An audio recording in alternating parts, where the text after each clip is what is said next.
Magandang umaga sa ating lahat, mga kapatid, kay Sis Abita at Brother Brian. Magandang umaga sa inyo.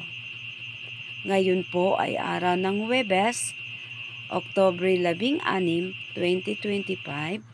Ako po ang inatasang magbahagi ng aking testimony. Ako po ay si Tita Jolie, member ng Team Jesus Ministry. Proud ako na maging member sa Team Jesus.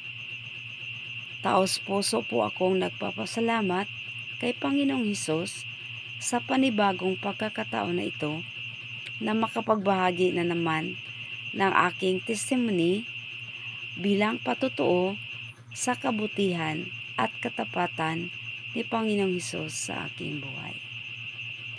Ang verse na ibamahagi ko ngayon ay tungkol sa 1 Korinto 10, versikulo 13. Sabi dito, wala pang pagsubok na dumating sa inyo na hindi nararanasan ng lahat ng tao. Tapat ang Diyos at hindi niya kayo pababayaang subukin ng higit sa inyong makakaya. Amen. Praise God. Hallelujah. Gusto ko pong ibahagi ang isang napakalagang karanasan ko bilang isang magulang. Isang pagsubok na halos sumubok sa aking pananampalataya. Ngunit mas lalo ring nagpatibay ng aking tiwala kay Panginoong Hesus. Isang araw po, nagkasakit ang aking anak na babae.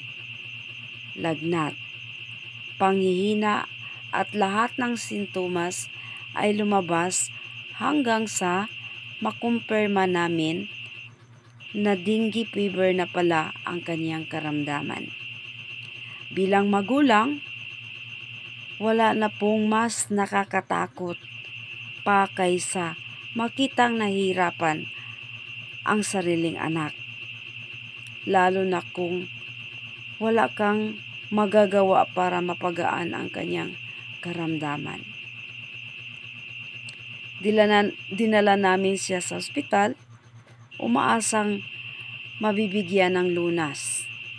Ngunit sa halip, admission o gamot, sinabi ng doktor na wala na raw lunas ang kanyang sakit at pinauwi na lang kami. Sa totoo lang, pag-uwi namin, parang gumuho ang mundo ko. Nangingibabaw ang takot. Pero biglang pumasok sa isip ko ang salita ng Diyos sa 1 Korinto 10, versikulo 13.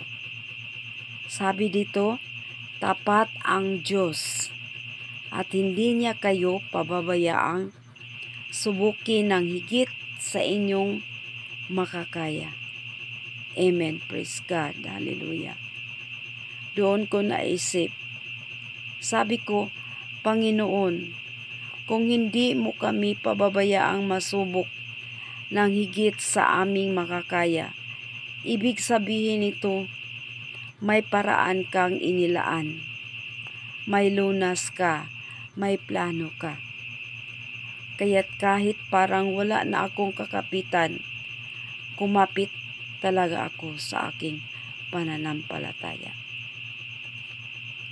Ginamit ko po ang halamang tinatawag nilang tawa-tawa. Isang simpleng halaman na hindi man kilala bilang gamot sa mata ng mga siyensya.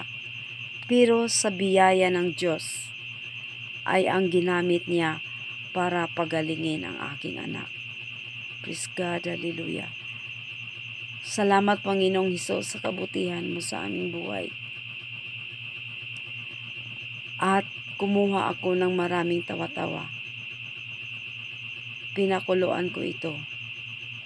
Pagkatapos, pinainom ko sa aking anak. 2 bisis kinagabihan at sa umaga din 2 bisis. Hanggang umabot sa oras na 10:00 ng umaga.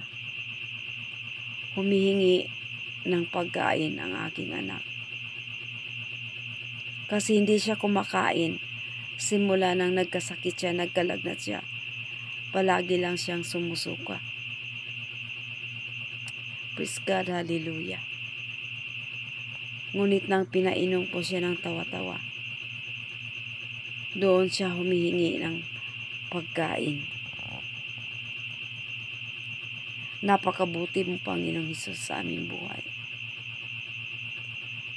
At sa pamagitan ng pag-iinom ng tawa-tawa, unti-unting gumagaling ang karamdaman ng aking anak. Hanggang sa tuluyan na siyang gumaling. Walang admission. Walang mamahaling gamot na binili ko. Pero nandoon ang Diyos, si Panginoong Hesus, na gumagabay at tumutulong sa akin upang gumaling ang aking anak. Napakabuti mo, Panginoong Hesus, sa aming buhay. Praise God, hallelujah. Ang karanasang ito ay palaala sa akin na hindi nasusukat ang katapatan ng Diyos sa kung gaano karami ang pira natin, kung anong ospital meron tayo, kung paano tayo nakahanda o ano ang ating inihanda. Ang katapatan ng Diyos ay nakabase sa kanyang pangako. Dahil ang pangako ni Panginoong Hesus ay tapat at hindi ito napapako. Nasabi doon sa 1 Corinto 10:13 na tapat ang ating Panginoong Hesus at hindi tayo sinusubok sa mga bagay na hindi natin makakaya. Kaya kung ikaw, kaibigan, kapatid, ay dumaraan sa matinding pagsubok kagaya ko, huwag nating kalimutan na kasama natin si Panginoong Hesus. Hindi tayo pinabayaan, hindi tayo nag-iisa. Nandyan siya, palagi nating kasama. Hindi tayo pababayaan. Dumaraan man tayo sa matinding pagsubok, sa kalusugan man, sa pinansyal, emosyonal, nawalan man, hindi nawawala ang pangako ni Panginoon Hesus. Ang pangako ng Diyos. Hindi niya tayo pababayaan at sa dulo ng lahat, may kagalingan, may kalakasan, at may patutuo tayong pwedeng ibahagi sa iba na ang Diyos ay buhay. Amen. Praise God. Hallelujah. At siya ay tapat sa kanyang mga pangako. Maraming salamat po, Panginoong Hesus. Purihin ka.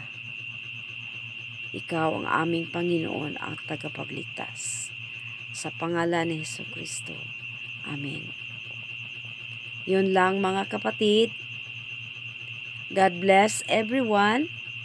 And Jesus loves us. Bye-bye.